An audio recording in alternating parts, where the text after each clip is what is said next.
Hi guys, welcome back to the channel.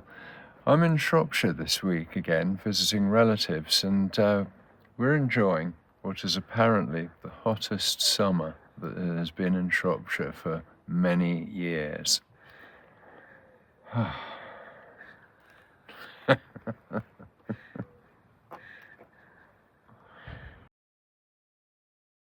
What we're doing is we're putting this camera through its paces. Now, I've made a video about this about 4 weeks ago, and we recorded the video using this camera, and the results I thought were pretty impressive. And I think that this was, the sort of marketing line has been that this is the challenger to Sony's dominance over small handheld video devices, and I think it pretty much lived up to expectations. It's the Canon EOS R50v, and it's fitted with a 14 to 30mm kit lens. So when I first read about this lens, I thought this could probably be the answer to all of my problems, in that it's small, it's portable, I could take it out, shoot video, shoot my YouTube videos with it, even at a stretch, shoot myself with it. And it's pretty much lived up to expectations. I don't have a handle for it, which is obviously a problem, because you don't want to be walking around like this because you look like a complete idiot. And I haven't yet got over that level of self-consciousness. So what I wanted to do, what I was curious about, not least because I had to trade in one of my stills cameras in order to get hold of this.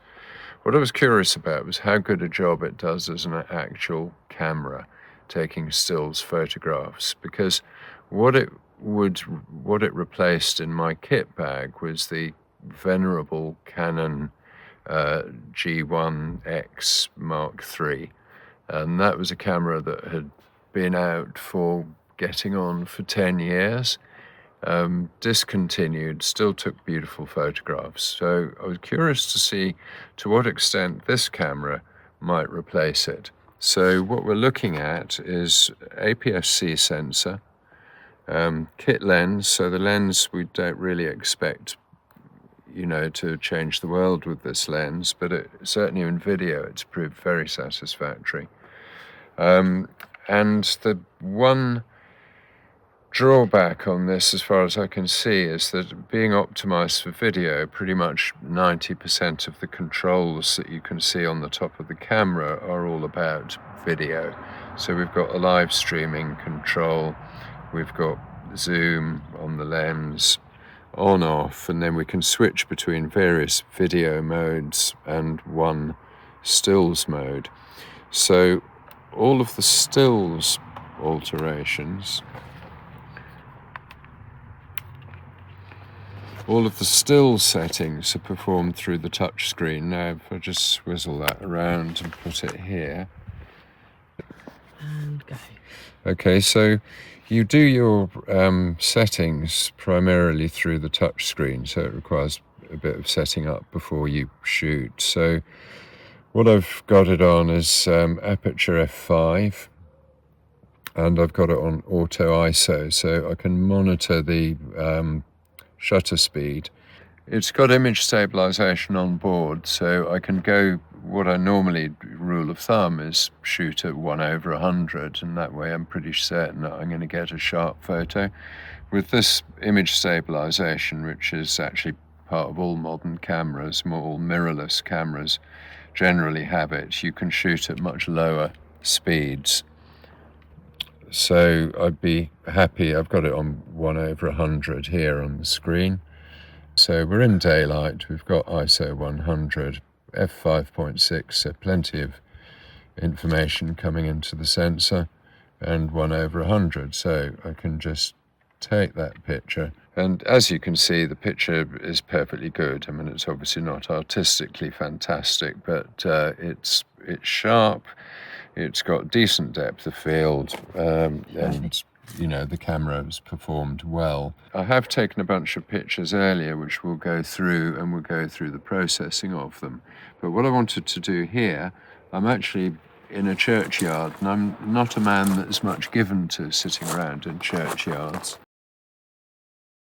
But I needed to test the camera in low light conditions because with an APS-C sensor, they are notoriously prone to not creating noise, but they're prone to having a lot of noise in dark places. So what darker place could you possibly have than an 11th century parish church in the wilds of Shropshire?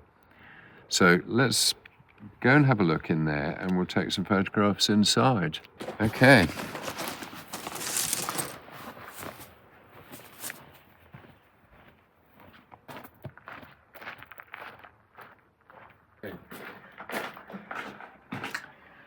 And how dark is this? This is fantastic. So please keep the grill gates closed to keep birds out of the church. So we can make sure that we do that. Fantastic. How dark is this? I'm going to be able to create a really noisy picture of this camera in here. Let's get stuck in.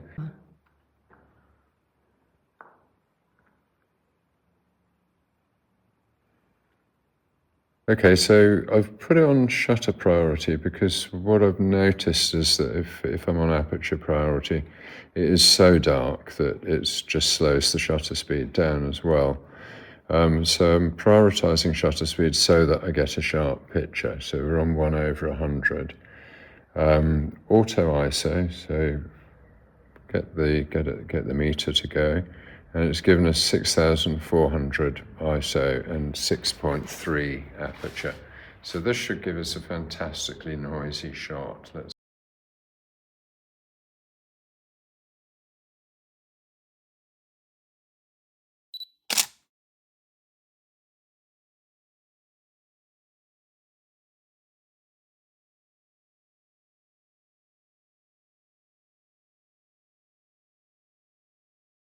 So one of the really fascinating features of this church is the presence of what are called doom paintings up in the top left-hand corner. Now these date from the 15th century, and they were discovered in the 19th century when they started to restore the church. And what they are is the most exquisite draftsmanship, a really lovely religious, obviously, drawings, and the whole of the walls would have been covered in them in the original days. So quite fascinating. And unfortunately, what happened historically was that they were erased when there was a fashion for lime plaster. So the lime just destroyed the paintings, but there is this one patch that they've managed to restore, and I think that work is continuing. But yeah, it's kind of interesting. It sort of speaks to a much more demonstrative past in churches. We associate churches with being austere and very sort of bleak places. We all know about the stained glass, but this sort of drawings on the wall are quite fascinating because they speak of a completely different attitude. Illustrative, it's real sort of Game of Thrones stuff. They're fascinating. And actually, now I think about it, churches that I've been into in Europe, in Spain, Italy, France, they are much more elaborate. Obviously, with the Catholic backgrounds, they're much more elaborate. But I discovered then that they used the decorations in the church, and often in France, in particular, the decorations were created by very famous artists, and they kind of they're like light shows in clubs these days. So the paintings would attract people from far and wide, and I think this is part of that same tradition. Pure speculation on my behalf.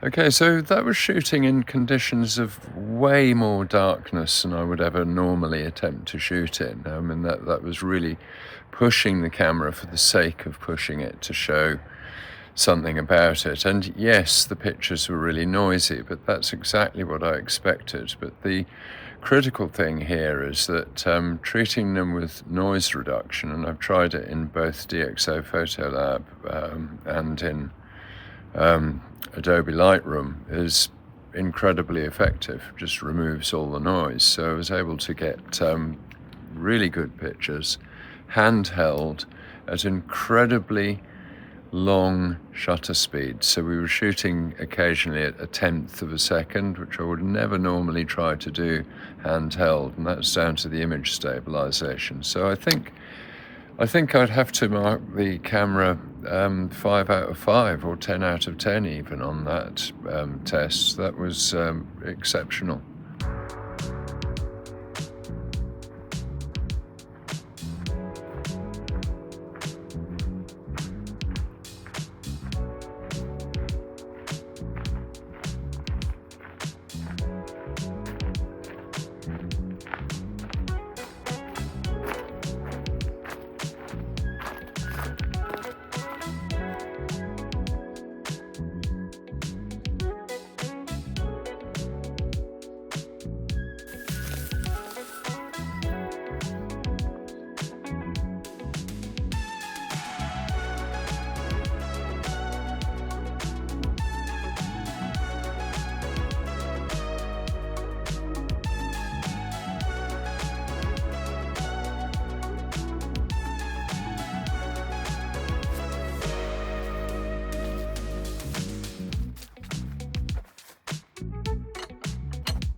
Well, look at that. This is amazing. You got everything here. This is almost sort of untreated. Well, obviously apart from the man-made crops, but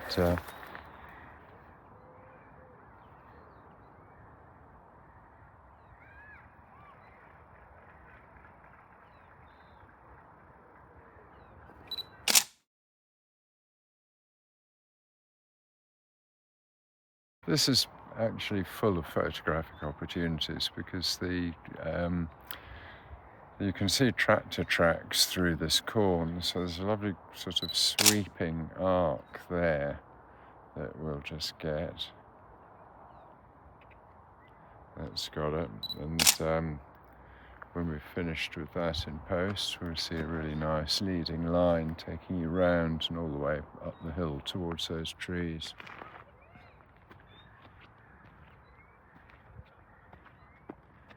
I've been very impressed with this camera. This was really an experiment, and the idea of it was to show what this camera was capable of doing as a stills camera. I wasn't expecting it to perform quite so well, if I'm perfectly honest. Given that the camera with lens came in at just under €1,000, value for money is quite extraordinary. It performed brilliantly in the darkness test. It's performed perfectly well outside. I've been able to get good shallow depth of field on it with a nice pleasing bokeh behind.